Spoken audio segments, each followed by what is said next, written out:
At any time of day, St. Cuthbert's Kirkyard is a solemn and haunting place.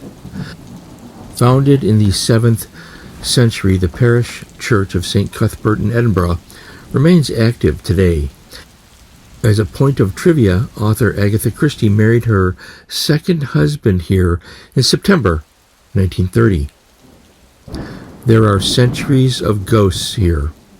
Famous and infamous alike lie at rest beneath these weather-worn headstones. Or, if you believe some of the tales, some residents don't rest easily at all. They walk at night among the faded inscriptions and symbolic carvings, some with mischievous intent, and some with the dark shadows of evil blotting out the brightness in their wicked souls. Tread carefully here. There are monsters and killers and opium eaters appearing among the misty vapors of midnight, wandering restlessly between the rows of graves or among the cobwebbed crypts.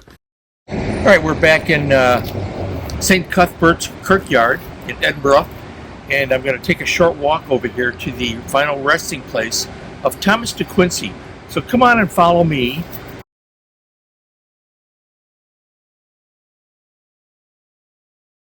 Sacred to the memory of Thomas de Quincey, who was born in Greenhay, near Manchester, August 15th, 1785, and died in Edinburgh, December 8th, 1859. And his wife Margaret is here with him, the author of Confessions of an English Opium Eater, and I'll have a little bit of a overdub telling you a little bit about his literary career. If you have not read Confessions of an English Opium Eater, I know you're going to get to it soon. Anyways, good to be back in Edinburgh at the grave of one of the more influential writers. This is a man who began the trend of confessional memoir writing. So more to be said about him. And next to him is Rufus Woodward. All right, and right next to Thomas de Quincey is the grave of Rufus Woodward, who died here in Edinburgh on the 24th of November, 1823. And what's notable about his headstone is the fact that it says they knew him and recognized him as the amiable American stranger. Of course, these days there are very few amiable Americans anywhere in the world. That was just social commentary on my part. Sorry about that. And it was interesting headstone next to Mr. de Quincey. Here, one of the great writers, right over here. And now you know what time it is. It's time to find a pub. When Confessions of an English Opium Eater was published in 1821, de Quincey rose to literary fame with a memoir documenting his addiction to opium. It was the first such memoir of its type.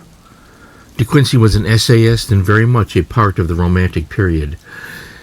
His writing was intricately constructed, one might even say convoluted, but possessing strong insight into various topics, including, but not limited to, his addiction, literary matters, and the complexity of the human condition.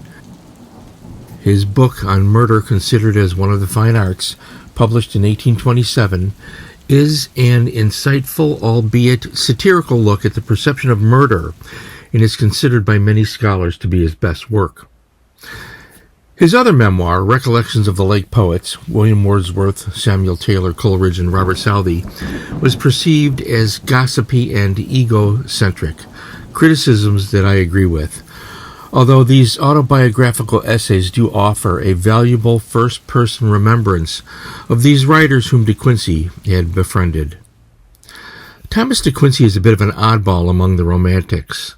I recommend reading him for his insights into addiction, his remembrances of other notable writers of the era, and for his admittedly convoluted but fascinating style.